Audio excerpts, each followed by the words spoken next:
is up, YouTube?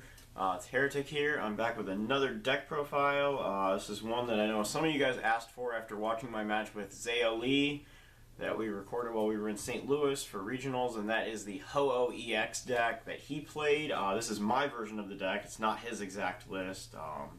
I actually don't have his list, but anyway, this is kind of after getting thrashed by his version of it while I was playing my Reshiram Giratina deck. I thought it looked fun enough that I definitely wanted to try it out, and of course I was intrigued by it. I think it's a really cool deck, and he did a great job playing it, so we're going to go ahead and take a look at the list that I've been playing online a little bit and see how we can, just kind of how that looks, I guess.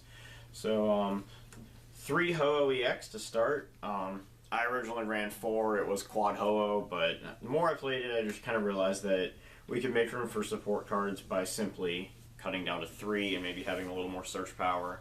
So 3 Ho-Oh EX to start. If you don't know what Ho-Oh does, he's a bit of a tank. He has 180 HP, and his ability, if you have a basic fire energy attached to him once per turn, you can heal 50 damage right off of him. However, he needs a basic fire energy for that, and then his attack cost requires a grass, a water, and a lightning to do 130 damage, and then 30 damage additionally to a bench Pokemon. So, very powerful attack for 3 energies, but a really obscure energy cost I think has deterred a lot of people away from using this card outside of maybe a Mega Manectric variant. So, creativity is always a fun thing though, and that's what Zaya did, and so obviously a huge shout out to him for that, and so that's what we're working on here. We also run 2 copies of Shaman EX for some draw power, because pretty much just almost every deck runs Shaman, and if you don't, then you're probably running Octillery. Like Stage 2 decks will do that a lot, like Garchomp, or the Stage 2 version of Gallade I know can do that, Greninja, etc., etc. Now we run 1 Smeargle in here. This is something that Zaya and I actually talked about after our match, or we may have mentioned it before, but he didn't run it at the time. And this is mainly because technically if you include the ability for Ho-Oh 4 different types of energy, just getting the ability Second Coat can allow us to continue to attach energy, even if it's not always the right one, just to keep energy on our Ho-Ohs, and then we can fix that problem if we have the wrong energy with Smeargle. And if you really, if you wanted to get cute, you could even run 2 Smeargles, at which point you could then have just the 3 energy for the attack, and then after Ho-Oh takes a hit, you could use the first one to swap one of those energies with a fire, go ahead and heal 50, and then swap that fire energy right back out for the other one that you need for your attack. However, right now we're just sticking with 1 copy, but I could definitely see the reasoning with 2. And then we play a 1-1 Altaria line, and this is because Greninja decks have started to pop up, and also water attackers have been included in decks like Mega Manectric. And I mean, if you hit Regice and you don't really have anything else to, they don't have other stuff that you can take out, Regice will single-handedly knock this deck flat. And Jolteon EX, of course, is becoming a concern too, so we may want to try to find an alternative attacker here. But this is kind of just like what the deck's been sitting at for a little while. May need to try to find a Stage 1 attacker that we can use, though. But Altaria definitely helpful against those water decks, just to prevent Ho-Oh, who despite its colorless typing this time around, still has maintained a water weakness. So, in a way, it's kind of a blessing in disguise, I feel like, because of all the lightning types and the Manectrics and, like Raichu and all that stuff that, I don't know, that, and then of course Joltik. So, it's a pretty small Pokemon lineup, only 8 Pokemon, 7 of them basics, but that's our Pokemon lineup. So, we will move on to our trainers, and 4 Professor Sycamores right away, of course. It's pretty much just kind of the way we run things, and in standard format it's pretty mandatory. Next one, because this deck does not run the Battle Compressor engine, we do have to run bad draw supporters. So 3 Professor Birch's Observations, and it hurts my soul to do this. Anyone who knows me knows that, but in this deck, it has been more necessary than you might believe, than some might realize. Moving on, we have two Winonas. The only reason, you look at how few Pokemon are here and you think, well, why would you need two? The big deal there is mainly so that you can more likely to see it early game. I found 3 and 4 copies a lot of times was excessive because you aren't going to need it every game, but it is definitely very helpful, especially when you need to get the Altaria set up to be able to search stuff out. It can get the Smeargle out of your deck, just whatever, without having to worry about maybe you had an awkward start with a Shaman or something. So Winona's definitely been very helpful. Next is 2 Lysanders. Just kind of because, it's pretty standard. Bring your opponent's Pokemon up, whatever it is you want to knock out. Maybe you hit something with Ho-Oh the turn before and you want to finish a KO. Of course, with 170 HP EXs in particular, the math in this deck adds up pretty darn well.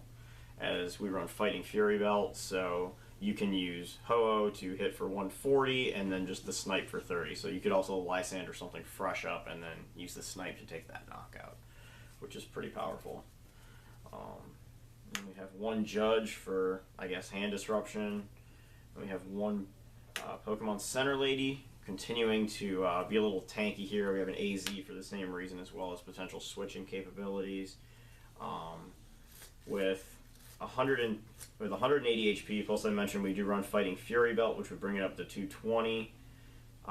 Having stuff like Pokemon Center Lady and AZ plus Ho-Oh's ability, just a lot of different ways to heal our Ho-Oh, and also to with AZ to take care of maybe if something gets Lysandered up and we don't want to leave it there, or getting a Shaman off our board.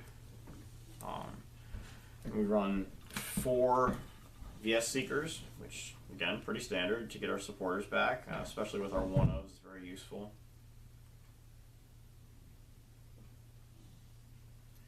And we play 4 Max Elixirs. And Max Elixir really just, we run a lot of energy cards in this deck, and just being able to charge up those Ho-Ohs a bit more quickly than you normally would by manually attaching.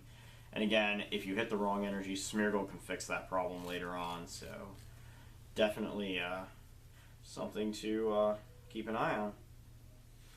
Pretty powerful card though. I think a lot of people have been testing this out in different decks. I've seen it online, I know, and just I can't really blame them. I think this card is awesome, and it's just, I would definitely test it out too. So anyway, sorry, that was probably kind of lame. 4 Ultra Balls to search for Pokemon. We also do have the 2 Winonas, so really just making sure that we can get all of our Pokemon that we need on board. The Ho-Ohs, Smeargle, if we need draw power from Shamans, and if the matchup calls for it, definitely get that Altaria out.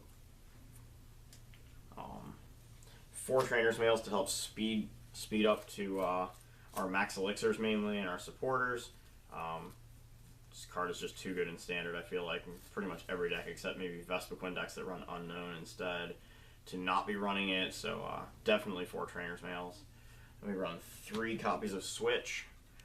We do have the AZ, however, sometimes, a lot of times, in a lot of games, we're going to have 1 Ho-Oh that just kind of sits up front in the beginning and just takes hits. Maybe we give it a fire energy to heal it once per turn, but that's about it.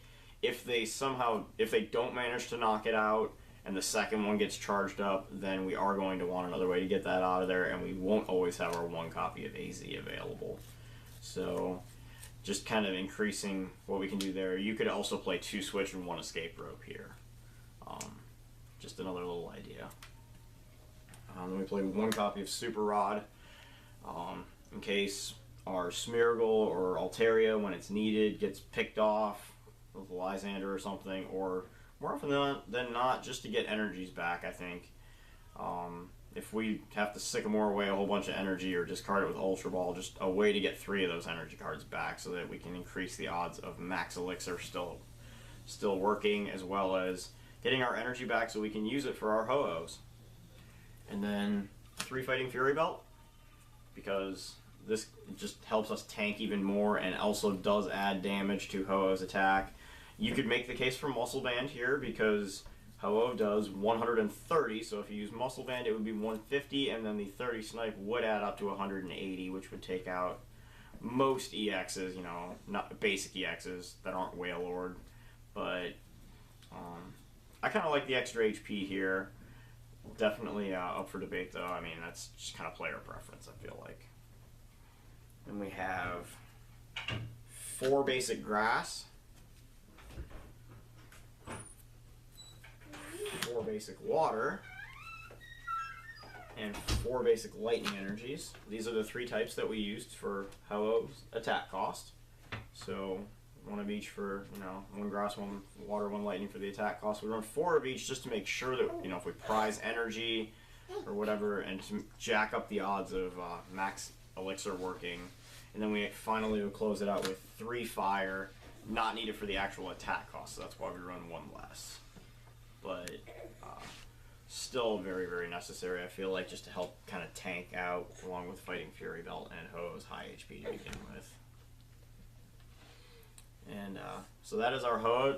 That's just a, you know, straightforward Ho-Oh EX deck, and that's all I got for you guys right now, at least my list. Zaya's is probably a little bit different, but anyway, I'll see you guys next time. If nothing else, I will be at Michigan State's on the 19th and 20th of this month of March. So anyone who's going to be there, I hope to see you. And good luck to everybody competing in states.